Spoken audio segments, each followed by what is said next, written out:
Let's think about what you would need to think about looking for a new kitchen. First thing you want to think about is, what do I like about my existing kitchen? What do I want to make sure they do again? What do I hate about my kitchen that I want to make sure that doesn't happen again? Budgets. This is one of those deals, if you don't give us a budget, we're going to be running around the mulberry bush with you for a while. I know it feels to you like if you tell us $20,000, that's how much your kitchen's going to be. But the $20,000, where it may sound like a lot of money, in a full kitchen remodel like you're talking about, with the floor, the cabinets, the sink, the faucet, the appliances, the black backsplashes, the hardware, out of that whole thing, maybe $6,000 is actual cabinets. It's everything else adds up. But if you come in here and say, I have a $20,000 budget, I have a $30,000 budget, they can help you a lot more. Have them come out to your house. They don't charge you to come out to your house. Let them see what you're dealing with, where the windows are, what you like, what you don't like. Another food for thought, and I'm on camera so they'll have a good time with this. I won't mention the home centers' names, but in this business, when you go buy a hammer or a commodity and you go to a home center, that is the place to go. They have more hammers and the hammer is cheaper. But it's a commodity. This isn't a commodity, this is a project.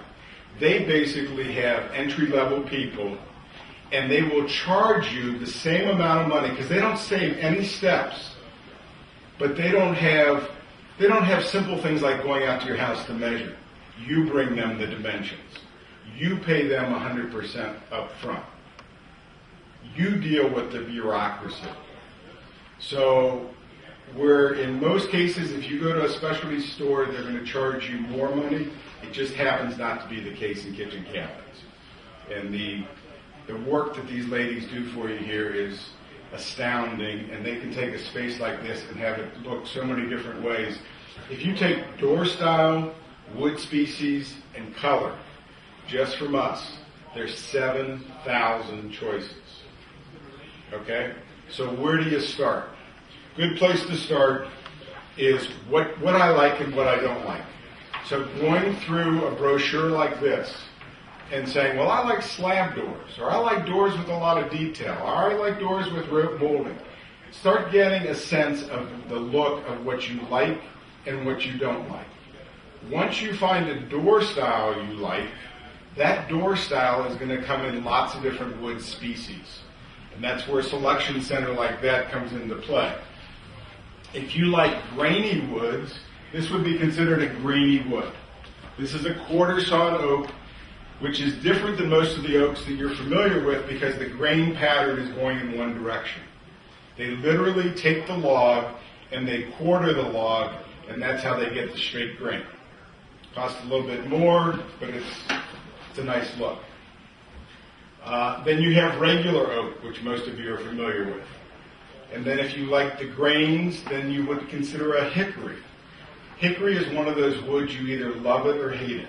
It will have a lot of variance, it will have knots in it, and you'll look at it and you'll go, that's either the most beautiful kitchen I ever saw, or that's the most hideous kitchen I ever saw.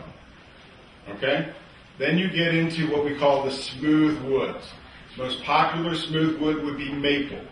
Maple you can stain, maple you can glaze, maple you can highlight, and maple you can paint. Okay, maple you can antique.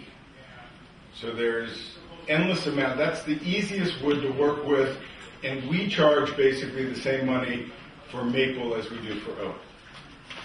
Then you get into some of your newer woods that have come on the scene. One is knotty alder, which has a cherry look to it, but there's also a rusticness to it. And that's become very popular. And then you go into your cherry. Cherry typically from any manufacturer is 6, 7, 8% higher. So you got your door style. I like this door style. I like smooth woods. Now what I want to do about a finish. When I finish, I like dark stains. I like the highlighting that you showed me. I like antiquing. So again, it's a myriad of possibilities. What you do is you get together with the designer, you say, I think this is the door style I like, the wood species and the color. And then in 2 weeks, we get you a door that size and say, this is what your kitchen's going to look like. And you may say, that's exactly what I thought it was going to look like, or you may say, that's horrendous. A door of what size? It's a 14 by 17, the ones that are in the selection center. Those are the ones we can get out quickly. If you wanted a full height door with the drawer, that's available. It just takes a little longer. So once you're in the at a glance, okay, and you look at the Platinum series, and then you look at the specs. And those of you that are going to go shopping, I'm going to point out some things to look for. When you get into anybody's kitchen cabinet, make sure the sides of the cabinet are at least 1/2 inch thick. There's a lot of 3/8 inch. They're not going to last for you. When you get into drawers, make sure it's 5/8 or 3/4 thick, solid, maple or birch, doesn't really matter. Feel the dovetails, and then look underneath the drawer and see if it's what we call a captured bottom.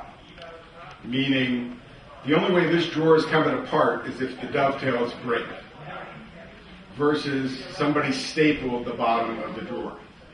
Are the drawer glides on the side of the cabinet? There's no reason anymore to have them on the side of the cabinet. Side of the cabinet means that I get a smaller drawer box and that I have to look at hardware that's not very attractive. So we have all self-aligning glides. You can put them like that. All you have to do is worry about the cutouts are, lay them on top, put it back in, pull it out. Now, this is what we call a standard drawer box, meaning that drawer is coming out 3/4 of the way. 25% of that drawer is still inside the box. Doesn't need to be that way.